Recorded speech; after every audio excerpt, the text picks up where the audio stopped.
Olá moçada, no vídeo de hoje nós vamos falar sobre o machismo. Na verdade nós vamos falar contra o machismo. E nesse caso, eu volto a dizer para vocês, novamente, é mais uma opinião. As críticas sempre são bem-vindas, não importa a origem delas, nem a forma como elas são expressas. Até porque ninguém aqui procura dizer a verdade, apenas uma opinião expressa de uma forma audiovisual. Quando nós falamos de machismo, nós recorremos a uma das coisas talvez mais complicadas e eu diria até grotescas da nossa sociedade. E obviamente nós vamos falar sobre o Brasil, vamos dar uma ênfase ao Brasil, que vem de uma sociedade chamada de sociedade colonial. Quem fala sobre isso são sociólogos e escritores brasileiros, historiadores como Florestan Fernandes, sociólogo elogiado até por Fernando Henrique Cardoso. E olha que por Fernando Henrique Cardoso elogiar alguém que não seja ele, o cara tem que ser muito bom. Nós temos também o livro aí de Sérgio Buarque de Holanda, Raízes do Brasil, Casa Grande Senzala, de Gilberto Freire, você tem O Povo Brasileiro, de Darcy Ribeiro, onde são feitas algumas análises sobre a formação da sociedade brasileira, que se deu num processo de miscigenação que durou aí alguns anos e que formou uma sociedade que predomina no Brasil por 300 anos.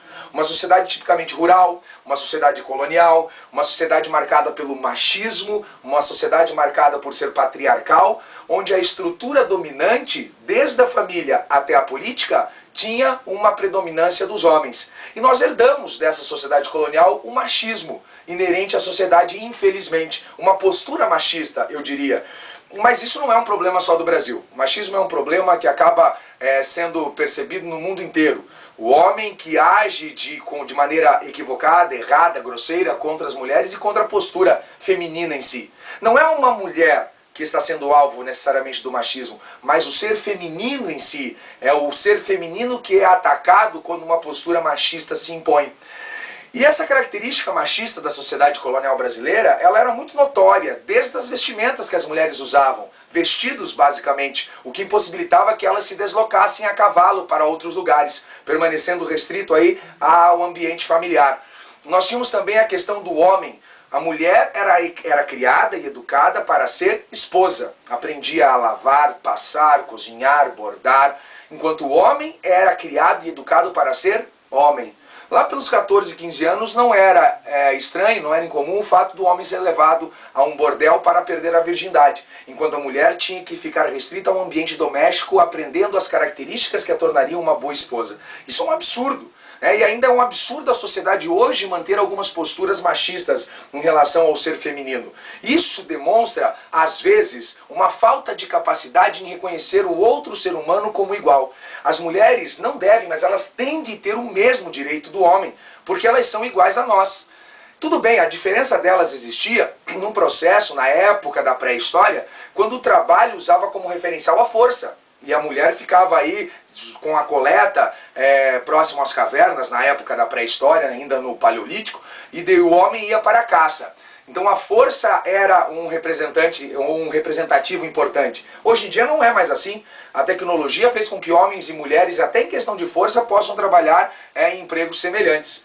É um absurdo ainda nós percebermos atos de machismo em relação à mulher, na forma de tratamento, na forma de referência, na forma até às vezes de um humor descabido e desmedido, com piadinhas mesmo do nosso dia a dia, que tornam a mulher motivo de risadas. Quando a mulher, na verdade, acompanha o homem acompanha a mulher numa relação de dependência. Eu até diria que há uma dependência muito maior do homem em relação à mulher do que da mulher em relação ao homem. Haja vista que, por exemplo, com a história aí do bebê de proveta, o homem em ser físico, a sua presença física não se faz mais necessária para uma concepção, uma gestação, enquanto que a mulher é necessária para o homem em todos os momentos. Ainda não criaram uma situação em que possa ser gerado e um filho possa ser aí cuidado durante os 9 meses da gestação sem a presença física da mulher. E eu iria além dizendo que a mulher ainda é um ser imprescindível para a vida do ser humano, para a vida do homem. Não é a figura que completa, mas é a figura que compõe, junto com o homem e o homem junto com a mulher, a essa harmonia plena. Eu não estou dizendo agora, não estou fazendo, entrando em contradição com o meu outro vídeo, quando eu falava não ao preconceito sexual. Eu estou dizendo que homem e mulher se completam em igualdade. A questão da escolha e opção para sentimento, opção sexual, aí fica a cargo de cada um. Queria inclusive agradecer a moçada que fez uma pequena correção naquele outro vídeo, colocando o termo de condição sexual e não opção sexual. Então essa condição sexual é individual, mas homem e mulher devem estar no mesmo padrão, na mesma igualdade, porque são iguais. O homem que trata a mulher com descaso, preferindo muitas vezes destratar a mulher, e preferindo também a companhia de outros semelhantes, desculpa, mas algo de errado com ele nessa questão de se afirmar como macho dominante. Ser macho dominante não significa impor à mulher um fato subjugado, um elemento de subjugação. Não significa isso não. Ser um macho predominante significa ser aquela pessoa que tem a capacidade de liderar uma pequena comunidade ou sociedade visando o bem comum. Até porque todo preconceito ele advém de um desejo inconsciente e de um medo inconsciente do objeto de preconceito. Isso fica muito nítido no filme Beleza Americana.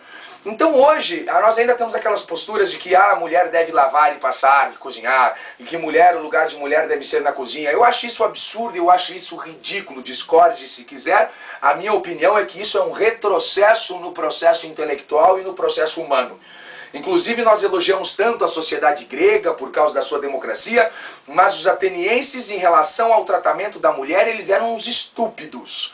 Então pode elogiar, pode falar que eu estou criticando a postura do homem em relação à mulher de Atenas? Pode, porque eu estou fazendo isso. É só você ouvir a música Mirem-se no exemplo daquelas mulheres de Atenas. Vivem para os seus maridos orgulho e raça de Atenas. Como mulher viver para o marido, mulher viver para o homem? Não, os dois devem viver no mesmo padrão. A opinião dela deve ser válida, deve ser ouvida, deve ser discutida. Até porque os dois, quando juntos escolhem, compõem um ambiente, uma harmonia ou um casal. E mesmo aqueles que não partem dessa opção ou dessa condição, devem respeitar também, respeitam a mulher como um ser de direitos iguais, que deve ser aceito, obviamente, e eu diria que as mulheres conseguiram uma grande conquista nos anos 60, quando possibilitou-se aí o método contraceptivo da pílula anticoncepcional. A partir daí nós tivemos a revolução sexual, onde as mulheres mostraram sua cara ao mundo e foram conquistando ou retomando um espaço perdido. Sociedades antigas viam na mulher um ser sagrado e divino. Havia um culto ao feminino e ao sagrado, porque a mulher detinha, preservava o segredo da maternidade. Isso é relatado por várias pinturas rupestres das sociedades pré-históricas. Eu não sei em que momento nós perdemos esse respeito em relação à figura do sexo oposto. Eu não sei em que momento nós começamos a nos afirmar e para nos afirmar nós tivemos que subjugar outros seres. Isso é no mínimo estupidez. Então, o homem que tem essa postura, ele precisa rever alguns conceitos, na minha opinião. Na minha opinião, ele precisa rever alguns conceitos, pois nós temos nela um companheiro ou uma companheira que serve para compor a história, junto com a importância que o homem tem e que a mulher tem.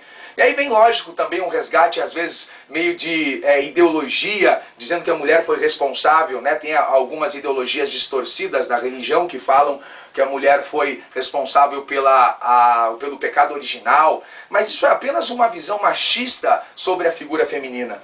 Então, para os homens que dizem que as mulheres devem apenas lavar, passar e cozinhar, eu acho que você, homem, não está explorando corretamente a criatividade que o sexo feminino pode, que com certeza tem e pode lhe oferecer, assim como você oferecer a ela. Então, eu acho melhor você rever, porque enquanto você pensa isso sobre a mulher, garanto que outras pessoas pensam coisas bem mais agradáveis. E para aqueles que pensam isso, eu diria que estão corretos. Realmente, eu acho que mulher deve lavar, passar e cozinhar, sim. Talvez lavar a nossa vida, que não passava de uma vida suja e cheia de graça antes da presença dela.